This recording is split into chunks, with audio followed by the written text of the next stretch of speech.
color, design, and flavor. In the pastry of Cédric Grolet, you can find all this and more. The French chef made his name through several visually stunning confection lines, such as the iconic Trompe l'Oeil fruit desserts. He won the World's Best Pastry Chef in 2017-18 and has over 1 million followers on Instagram.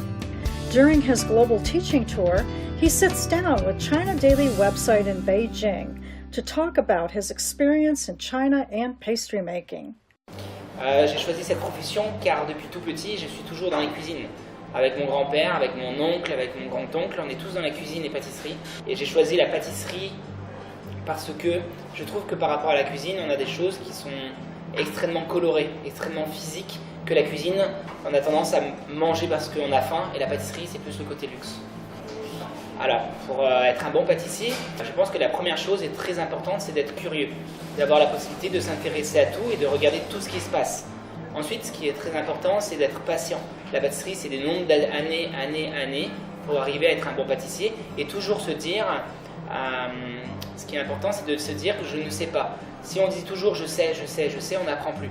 Donc moi, je pense qu'avoir la possibilité d'avoir le maximum de choses le long de sa carrière, eh ben, c'est d'avoir toujours un objectif et toujours avoir envie d'apprendre. Il y a beaucoup de gens qui m'inspirent pendant ma carrière depuis que j'ai commencé la pâtisserie. La première personne qui m'a inspiré depuis que je suis tout petit, c'est Monsieur Hermé. Je trouve qu'il a apporté des choses énormes dans la pâtisserie et le respect envers le produit. Ensuite, j'ai bien entendu Christophe Adam, avec qui j'ai travaillé pendant 6 ans.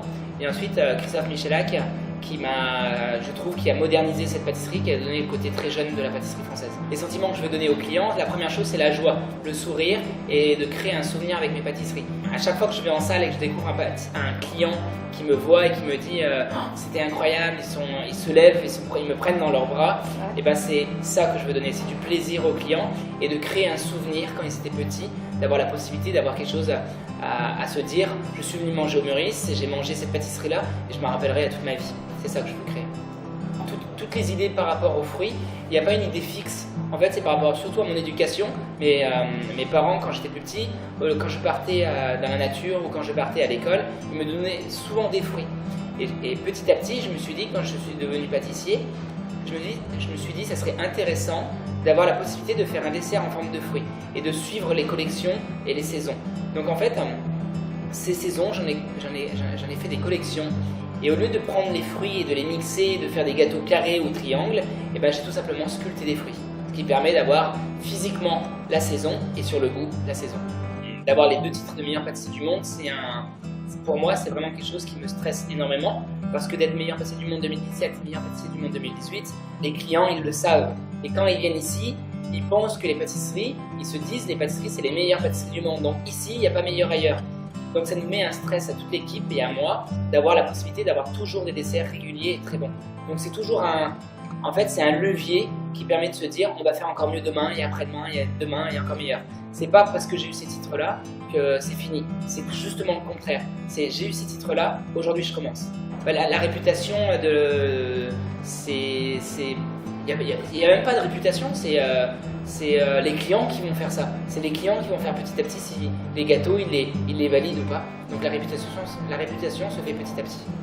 Non, je pense que la tendance de manger sain et léger aujourd'hui est très importante. Aujourd'hui, on est en 2018, de plus en plus, tout le monde fait attention à son physique, font du sport, font attention à ce qu'on mange, les origines des produits. Donc ce qui est important, c'est avant toute chose, quand je crée une pâtisserie, je pense matière première. Quand je vais choisir mes matières premières que je les trouve bonnes, bah derrière je vais commencer à faire mes pâtisseries et travailler avec pour que le client le ressente. Mais une fois que la pâtisserie est relativement simple, saine et bonne, avec des matières de qualité, bah le client va revenir. Aujourd'hui, être le meilleur pâtissier et le pâtissier le plus populaire, ça je laisse dire les gens, c'est même pas moi qui le dis. Mais par contre oui, ça m'a changé la vie. Aujourd'hui je fais énormément de voyages, j'ai une équipe qui me suit dans le monde entier. On est appelé dans le monde entier pour pouvoir faire des nouvelles créations ou alors des concepts pour des mariages ou pour des grandes marques de vêtements. Donc je vis aujourd'hui une vie de pâtissier extrême. C'est-à-dire que je pense qu'il n'y a pas beaucoup de pâtissiers qui vivent ce que je vis aujourd'hui. Et j'ai de la chance d'avoir la possibilité de vivre ça. Non, je n'aime pas le travail. J'aime me faire plaisir. J'aime avoir la possibilité de me faire plaisir dans ce que je fais. Donc aujourd'hui, c'est pas tous les jours facile de travailler en tant que pâtissier et d'être réputé comme ça aujourd'hui. Mais je pense que c'est comme dans tous les métiers. il n'y a rien qui ne vient tout seul. Petit à petit, je travaille. Depuis tout petit, je travaille vraiment beaucoup. Et je pense que la réussite vient avec le travail et la quantité de travail et surtout la qualité de travail. Je sors, j'ai des passions comme la voiture, comme voyager, comme nager, faire de la plongée, aller dans la nature. J'adore ça. Donc dès que j'ai un moment, pour me couper du stress, je coupe mon téléphone et j'essaye d'aller dans la nature et profiter de la vie. Et j'adore les belles voitures, la Lamborghini, j'adore aller boire du vin rouge, j'adore sortir, j'adore faire la fête.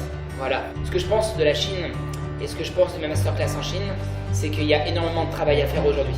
On le voit aujourd'hui quand les Chinois travaillent avec moi, ils n'ont pas de culture sur la pâtisserie. La pâtisserie vient après. Nous, quand on est né, on a beaucoup de culture et on mange de la pâtisserie depuis tout petit. Donc je pense qu'il faudra de nombreuses années pour arriver à faire comme quoi que c'est un vrai métier, une vraie valeur. Ce qui est très intéressant dans la cuisine chinoise, c'est qu'il y a énormément de plats à partager, plein de saveurs différentes, pas trop épicés. Et je pense qu'il y a la possibilité de voir énormément de choses et de choix dans la cuisine chinoise, donc j'aime beaucoup. Ce que j'aime manger en Chine à chaque fois que je viens ici, c'est le moment de partage.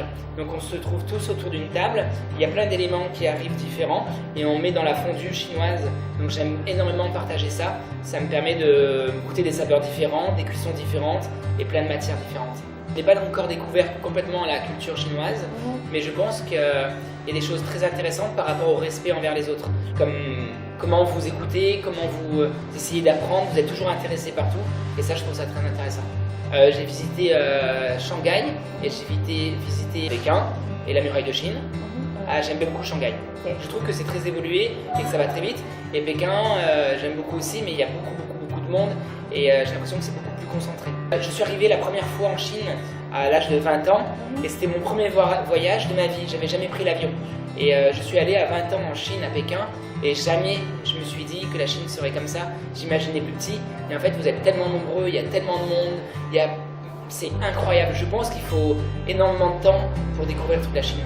Quelques mots pour décrire la Chine. Je pense que la première chose c'est la nourriture, l'enthousiasme qu'ils ont sur la nourriture. Ensuite, sur l'intérêt du business, je pense qu'il y a beaucoup de choses à faire évoluer.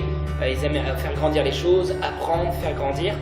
Et ensuite, je pense qu'ils ont un énorme respect par rapport à la culture. Tous ces prix que j'ai eus et toutes les masterclass que j'ai fait et tous les voyages que j'ai fait, les objectifs prochains, ça sera d'ouvrir des boutiques dans les plus belles capitales du monde.